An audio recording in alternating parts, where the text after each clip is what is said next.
श्रीमती धनीबाई जी, श्री मानमल जी, श्रीमती कोकिला, श्री दिलीप कुमार, श्रीमती वीणा, श्री सागरमल जी, श्रीमती रैना, श्री नरेश कुमार, श्रीमती संध्या, Saurabh, penal, Sachin, Nikhil, मुक्ति, जियांश, विराट, विख्यात, हरपित, हैनिल, दिया, दिशी एवं समस्त सीतावत परिवार, निवासी घाटोल, जिला बांसवाड़ा, राजस्थान।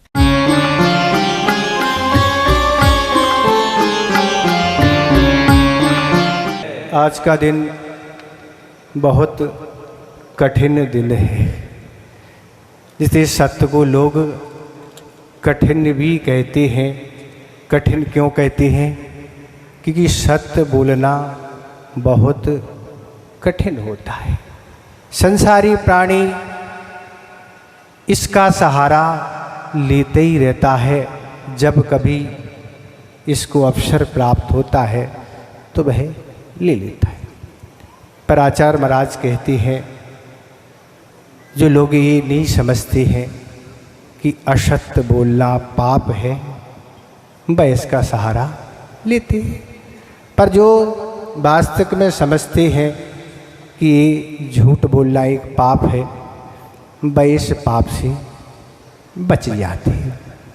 तो आचार्य उमा स्वामी महाराज ने जो लोग इस पाप से बचना चाहते हैं उसके लिए तत्वार सूत्र के 7वें अध्याय में एक भावना के रूप में सूत्र दिया है कि तुम अगर इस झूठ से बचना चाहते हो तो क्रोध करने पर नियंत्रण कर लो। बस ज़्यादा कुछ करने ही नहीं। और आप उत्तम क्षमा धर्म के दिन पूरी व्याख्याएं आप सुन चुके कि वह क्रोध क्या होता है। क्रोध की अग्नि बहुत भयंकर होती है। जब वह क्रोध की अग्नि में व्यक्ति जलता है तो कहते वह अंधा हो जाता है, उसको कुछ नहीं दिखता। तो इसलिए आचार्य महाराज कह रहे, अगर तुम सत्य का सहारा लेना चाहते हो, बस क्रोध तुम्हारे द्वारा कहाँ कहाँ उत्पन्न होता है, बस उस पर तुम थोड़ा सा लगाम लगा दो तो सत्य तुम्हारे जीवन में उद्घाटित हो जाएगा। ऐसे अनेक प्रसंग आते हैं कि व्यक्ति को क्रोध करना सिखाना नहीं पड़ता। हमने तो आज तक कोई ट्रेनिंग सेंटर नहीं देखा जहाँ क्रोध करना सिखाया जाता। बाकी बहुत सारी चीज़ें सिखाई जाती हैं, पर क्रोध व्यक्ति देखते देखते और दूसरे के करते करते भय करना सीख जाता है, जैसे एक स्वभाव हो। पर आचार्य महाराज कह रहे, आज तक तुम इसको स्वभाव मानते रहे। ये स्वभाव नहीं, एक विभाव है। स्वभाव वह होता है जो जीव के साथ हमेशा रहता है। अगर क्रोध करना स्वभाव होता तो सिद्धों के साथ भी वह होना चाहिए, पर नहीं। तो इसलिए क्रोध पर अगर नियंत्रण करते हैं तो आप असत्य का सहारा बिल्कुल नहीं लेंगे, सत्य ही बोलेंगे। और दूसरे नंबर क्रोध, लोभ के कारण भी महाराज, लोभ तो आपको पता ही है ना। लोभ के बारे में कल आप सुन ही चुके हैं कि लोभ के कारण कहाँ कहाँ उस असत्य का सहारा लेते हैं। व्यापारी व्यापार करता है और व्यापार करने में अपनी वस्तु को 1000 रुपये की बताता है और ग्राहक 100 रुपये से शुरू करता है। यहाँ भी आगे गाड़ी बढ़ती है, वहाँ पीछे रिटर्न चलती है। अब इस व्यापार के समझौते में, रेट के समझौते में कितने प्रकार के असत्य का सहारा लिया जाता है और इस तरह से निरंतर चलता रहता है कि इतना उतना। पर आचार्य कहते हैं, वह सामान खरीदे या न खरीदे, आप तो खरीदते चले जा रहे हैं। आप जितना असत्य बोलते चले जा रहे, जरूरी नहीं वह सामान खरीदे ही। सामान खरीदे तो भी आप उस असत्य का सहारा लेके पाप का बंद कर रहे, और नहीं ले तो भी आप असत्य का सहारा लेके उस पाप को बंद करते चले जा रहे। तो ये इस तरह से लोभ वृत्ति कहाँ कहाँ चलती है, ये तो एक उदाहरण है सिर्फ व्यापार का। घर परिवार में कहाँ किसका लोभ होता है, प्रसिद्धि का भी एक लोभ है, कहाँ कहाँ किस रूप में लोभ के कारण इस असत्य का सहारा लिया जाता है। तो वो तो बोलने वाला समझे, अपनी भूमिका को समझे कि हमारे अंदर क्या चल रहा है। कोई ऐसी मशीन नहीं है जो आपके मन की बात बता दे। और आज अपन ऐसे हीन पुण्य वाले हैं जो ऐसे मना परे ज्ञानी भी आज हम आपके समक्ष नहीं हैं, जो तो आपकी बात सब कुछ जान लेंगे। आप मन में अभी क्या सोच रहे हैं, आगे क्या सोचेंगे, अधूरा आप सोच रहे हैं वह क्या है, सब कुछ आपके मन तक उनका कनेक्शन लग जाएगा और वह मना परे ज्ञान से सारी बात जान लेंगे। तो ये परिणति है लोभ की। तीसरे नंबर पर आता है भय के कारण भी लोग असत्य का सहारा लेते हैं। भय रहता है तो लगता है कि नहीं, असत्य का सहारा लेने से अच्छा रहेगा। इसके लिए एक कथानक आता है कि एक शेठ था, उसका बड़ा सुंदर एक पुत्र था और वह बहुत प्यारा था उसको। वह उसको प्रतिदिन नए नए आभूषण और नए नए वस्त्रों को पहनाता था और वह अपने पुत्र को घर से बाहर कभी नहीं जाने देता था। घर में ही सारी उसके खेल रहने आदि की, मनोरंजन की सारी सुविधाएं घर में ही थी और वह घर पर पे ही खेलता था। पर एक दिन पिता को जानकारी नहीं लगी और वह बाहर खेलने निकल गया और खेलते खेलते एक स्त्री ने देखा कि नए आभूषण और नए वस्त्र पहने और वह उसको लोभ आ गया। किसका? आभूषणों का, कि कितने कीमती आभूषण हैं जो तो आज तक हमें देखने तक नहीं मिले, और ये अगर आभूषण हमें प्राप्त हो जाएं तो हम तो माला माल हो जाएंगे। ये लोभ भी उसको जागृत हो गया और वह धीरे धीरे अपने घर ले गई उस बालक को और जाके बालक को जो कुछ भोजन पानी आदि था अपना बना लिया धीरे बातों करके, और वह कुछ समय तो खेलता रहा, फिर वह सो गया।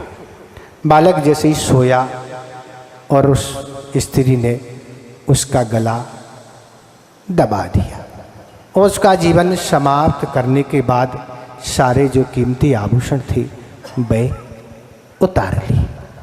उस समय तो लोभ ने काम कर दिया, पर अब ये विचार आ रहा है कि इस बालक का क्या किया जाए। लोभ भी था और अब भय भी जागृत हो गया कि अगर इस रहस्य जिस दिन भी खुल जाएगा उस दिन बहुत बड़ी समस्या बन जाएगी। दिन तो निकल गया, रात का समय था और उसने एक उपाय सोचा। बाहर उस बालक को वह महिला ले गई और जाके एक सांड वहाँ घूम रहा था। रात्रि का समय था, कोई था नहीं। उस सांड के सीकों में जाके उस बालक को फंसा दिया, जिससे ये साबित हो जाए कि इस बालक की हत्या इस सांड ने की है। और आके अपने घर आ गई। यहाँ सेठ लगातार दिन और रात उस बालक की तलाश में है और उसकी माँ भी बहुत दुखी है, सारा परिवार दुखी है, खोज में कहीं से वह प्राप्त हो जाए। पर इस तरह जब रात व्यतीत हुई और सुबह जैसा हुआ और वह सेठ खोज में निकला था, सेठ को वही सांड के सींग में उस बालक को पाया और सेठ ने यही सोचा कि यही बालक की हत्या इसी सांड ने की। और वह तो बहुत ही क्रोधित था और क्रोध के नाते वह उसने उसकी पिटाई चालू कर दी। बहुत पीटा, पर वह सांड बेचारा क्या करे, किससे क्या कहे। इस तरह वह सांड ने विचार किया, आखिर सत्य प्रकट कैसे किया जाए। ये तो सत्य है कि हमने इस बालक की हत्या नहीं की, इसकी हत्या करने वाला और कोई है, पर सत्य प्रकट कैसे होगा। तब वह सांड वहाँ से निकल के एक लोहार, जहाँ गरम लोहे के यंत्र आदि जो भी वस्तुएं थी, वह अपनी भट्टी में गरम कर रहा था। और गरम जहाँ वह कर रहा था, सांड वहाँ गया और उसने उस गरम अग्नि में मुख डाल दिया। और मुख जैसे ही डाला, पर मुख अग्नि में डालने के बाद भी उस पर अग्नि का कोई भी प्रभाव नहीं पड़ा। यथा स्थिति रही, कोई फूले आदि या कोई भी वेदना नहीं हुई। तब वास्तव में लोगों को लगा कि यह अपराध से रहित है। अगर अपराध किया होता तो जरूर उस अग्नि का भयंकर दुख इसको भोगना पड़ता था, पर कोई भी दुख नहीं हुआ। जब यह प्रकट हो गया कि वह अपने सत्यता का पालन कर रहा है, यह राजा को सूचना जाके दे दी कि इस तरह एक आज यह कार्य हुआ। इस बैल ने ऐसे परीक्षण में वह खरा उतरा, और जाके जब राजा को यह वह बात बताई, फिर राजा ने अपनी गुप्तचरों से इस बात की जानकारी कराई, आखिर इसका अपराधी कौन है। और अपराध की तलाश करते करते वह महिला पकड़ी गई, जिसने इस लोभ के कारण, उन आभूषणों के कारण उस बालक की हत्या की थी। और भय के कारण यह सब कुछ किया था। सारा का सारा रहस्य खुल गया और राजा के द्वारा उसको दंड प्रदान किया गया। पर सेठ ने जिस सांड को इतनी बुरी तरह से मारा था, वह सेठ बहुत पश्चाताप कर रहा है कि मैंने कितना बड़ा अनर्थ कटलाया। जो वास्तव में अपराधी नहीं था, उसको हमने अपराधी साबित करके इस तरह से मैंने पिटाई की। तो इस तरह से आचार्य उमा स्वामी महाराज कह रहे, भय के कारण भी असत्य का सहारा लिया जाता है। टैक्स चोरी का भय है महाराज, है कि नहीं? उसके कारण भी असत्य है। क्या है असत्य? वो भी सब कुछ बन रहा है। क्या बन रहा है? कागज़ पे बना दिया जाता है ना, और साबित कर दिया जाता है कि यही सत्य है जो कुछ लिखा है। तो इस तरह ही असत्य होते हैं, पर कुछ लोग वास्तव में इस टैक्स चोरी आदि भी नहीं करके अपने जीवन को सुरक्षित कर लेते हैं और सत्यता साबित करके अपने जीवन को बचा लेते हैं। भाई भी एक कथानक है कि एक सेठ जी थे, उनकी एक दुकान थी और वह व्यापार करते थे, पर किसी कारणवश उनके यहाँ छापा लग गया और छापा लग जाने से भाई कोर्ट में केस प्रस्तुत हुआ और जाके उनको तारीख पर बुला गया और उनने ये सारी जानकारी वकील को देते हुए बताया, ऐसा ऐसा एक केस लगा है, इस तरह की ये तारीख है। वकील और वह सेठ जी दोनों उस अदालत में उपस्थित हुए। जज ने कहा, आप क्या कहना चाहते हैं? वकील को सारी बातें अवगत करा दी थी। वकील ने यही कहा कि सेठ जी की एक 5 फीट की दुकान है, उसमें पूंजी भी बहुत कम लगी हुई, चूँकि सेठ जी गरीब व्यक्ति हैं और ज़्यादा कुछ बिक्री नहीं होती है। 20, 30, 40 रुपये, 50 रुपये की ही बिक्री होती है, ज़्यादा इनका व्यापार नहीं चलता है। इस तरह से वकील ने प्रस्तुति की ताकि सेठ जी क्या उस जो भी दंड, जो भी टैक्स लगना है, बच जाए। ये वकील ने सारी प्रस्तुति की, पर सेठ जी कहते हैं, हमारे वकील साहब ने जो कहा है कि 5 फीट की दुकान है, वो तो सही कहा है, पर एक उसके पीछे 20 फीट का हाल भी है। क्या कहा? उसके पीछे एक 20 फीट का हाल भी है। वकील साहब ने जो कहा 20-30 रुपए की बिक्री होती, वो भी सही है, पर कभी कभी 300 और 400 500 की भी बिक्री हो जाती। जब जज ने ये बात सुनी, जज को बहुत अच्छा लगा कि इस तरह के व्यक्ति सत्यवादी हुआ करते हैं। आज तुम्हें पूरे रूप से बरी किया जाता है, केस में आपका किसी तरह का कोई अपराध नहीं। जो व्यक्ति ऐसे सत्य का सहारा ले रहा है वह कहाँ तक गलत तो होगा। और सारी की सारी सजा या टैक्स था माफ़ कर दिया गया। पर महाराज दिल को बहुत क्या है, दिल की धड़कन तो धड़कन है महाराज। क्या क्या दिन तो ठीक है, रात में भी क्या क्या दिखाई देता है। अब क्या होगा? तो सबसे पहले तो असत्य का सहारा लेते समय आपको सोचना है कि क्या होगा।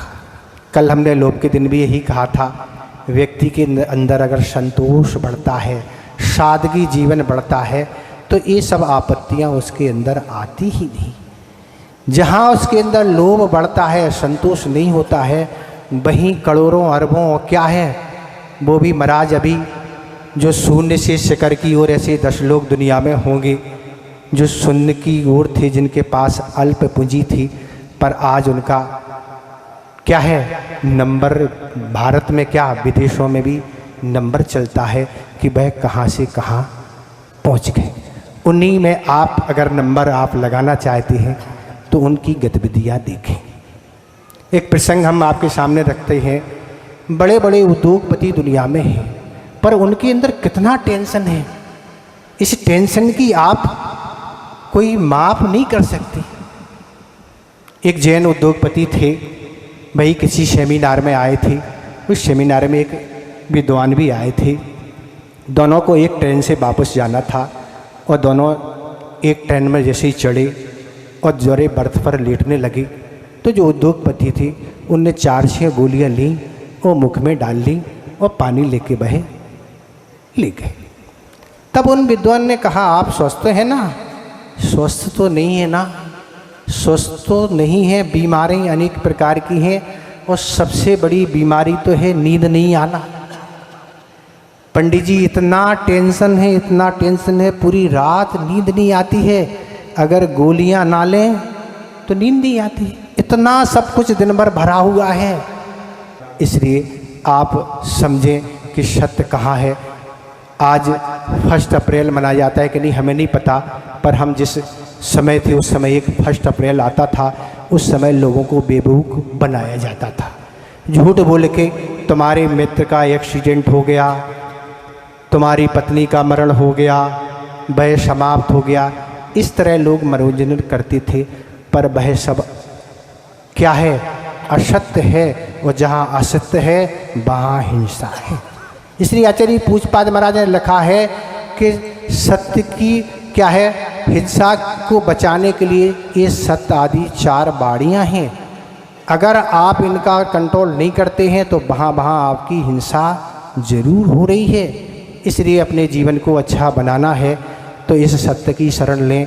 धीरे धीरे आप प्रयास करते हैं तो वह सत्य आपको अपने जीवन में आ जाएगा और अपने जीवन को आप बहुत अच्छा बना लेंगे। अगर यही सोचेंगे कि लोग बोलते तो हम भी बोलते चले जा रहे हैं, ये कोई लोगों मापदंड नहीं है, कोई आचार प्रणता नहीं है, कोई आगम नहीं है लोग। इसलिए सत्य की शरण लें और अपने आगामी जीवन को सुंदर बनाएं, इतनी पर्याप्त समझते हैं। अहिंसा परमो धर्म की।